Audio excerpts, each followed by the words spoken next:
My grandpops was a man of respect, had to sweat just to cash checks, working from sunrise to set. Every day he'd challenge, no trades or talents. Barely scraped by, he found faith to balance a straight line and pace, feeling worn and gray.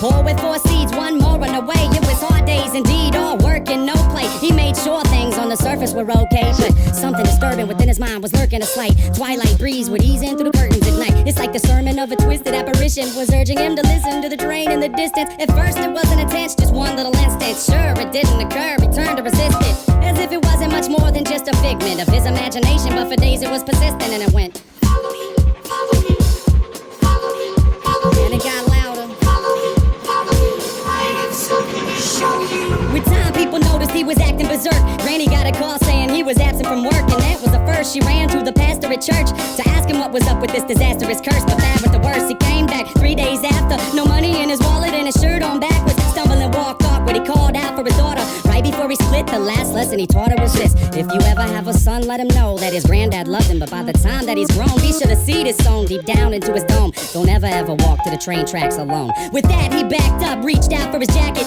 told her not to act up, and cracked up laughing. After all that happened, he left never to be seen. 15 years later, when my mother had me, her dad lived a life people can't understand. Went from a family man to rambling man, a gambling man that burned both ends of the candle, folded his hand in, it was too hot to handle. Sitting by the tracks waiting for the night train, looking down the road, ain't never gonna go back. Listen for the whistle through the rain and rain. Now who's gonna ride the devil's train tonight? Sitting by the tracks waiting for the night train, looking down the road, ain't never gonna go back. Listen for the whistle through the rain and rain. Now who's gonna ride the devil's train tonight? When I was a child, my mom's dropped fables and stories to warn me of the dangers that were laying before me. To keep it interesting, she would hide the lesson, to guide my direction, provide the right message. In time I developed a sense of her embellishments, hence I was rebellious against what she was telling me. When I was a teen, I pretended that my demons were friends. I defended the place, yo, and that was the case. Slurred speech dripping off of my face. The world creeped as I slipped to the awfulest place you could imagine. Not the average things you see on acid. My granddad bloody hovering on a speaker cabinet, laughing in a raspy tone, covered in maggots. A snack on his mask to the bone, I couldn't grasp it. Did it double dismount off of the couch, flipped out, broke the closest window I found, then I dipped out. Suddenly, I discovered little voices mumbling up in my head. It had me wondering, what was it my mother said back when I was younger? It had my brain racked as I stumbled off of the night towards the train tracks. Sitting by the tracks waiting for the night train, looking down the road, ain't never gonna go back. Listen for the whistle through the rain and rain. Now who's gonna ride the devil's train tonight?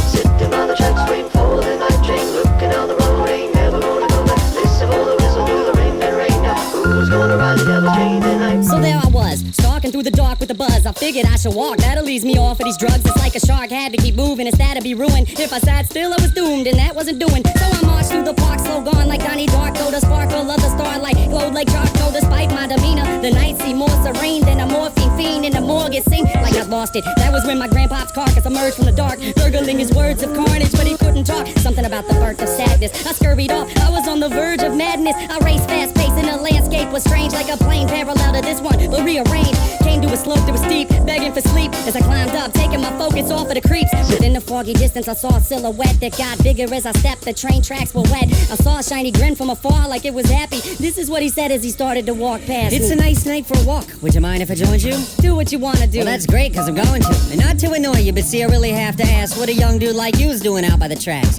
You waiting on a train? Nah, man, let me explain. All right. I'm minding my business, so maybe you should do the same. I just been a witness to something sick and sadistic, so twistedly disgusting. You should feel real lucky you missed it. Ooh, easy with the tongue, son. Try to listen carefully. What you seen scary, but nothing when compared to me. I can show you things to paint all your dreams wanted. I can make you scream if I wanted. Or I can be the bee in your bonnet, your best friend forever. 2 peas in a pot flocking like birds of a feather. And you never have a need to beg, work, or steal. If all this sounds worth it, then let's make a deal. All you want in life for the price of your soul. All the money you could fold, power that you can hold out, but you're in control. Only if you're down to roll down these train tracks tonight. But where are we gonna go? Sitting by the tracks waiting for